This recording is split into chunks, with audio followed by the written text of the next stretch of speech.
So I was recently gifted this pull-out drawer, cabinet drawer organizer, and I was really excited because it's something that I needed. So I could have used it anywhere in the house, and I actually had a bunch of ideas of where I could use it, but I decided to use it in the kitchen because I have a particular cabinet here that I reach down and it's always junky, so being able to have it be a pull out was really, really helpful. So in this video, I'm going to go through how easy it is to install and just some of the pros and cons so you know exactly what you're getting should you decide to purchase. So it came well packaged.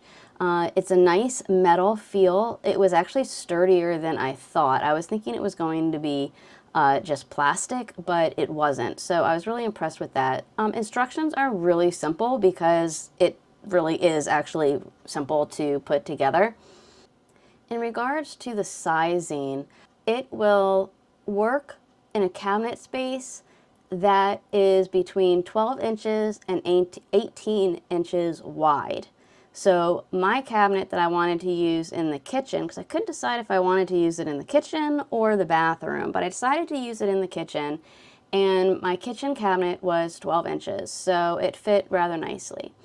It also slides to a depth of 24 inches. So that's really, really nice. So if it's a deep cabinet and you need to pull it out further to reach something, it just allows for more storage. So that's really convenient. So in regards to installation, you have two choices. One, you can use screws to actually screw them into the shelving. I decided not to do that and to instead use the adhesive tape that came with it. And I have to say, the tape is really strong.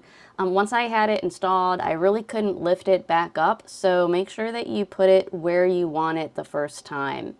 So I'm really impressed with this pull-out shelf, and you can see I moved all my strainers, my hand strainers, up to the top shelf, and it's so much more easier to reach and to pull out when I need it. Keep in mind, however, that indeed this is not for really heavy stuff like a KitchenAid or something like that. So, but it works really well and I'm really happy with it.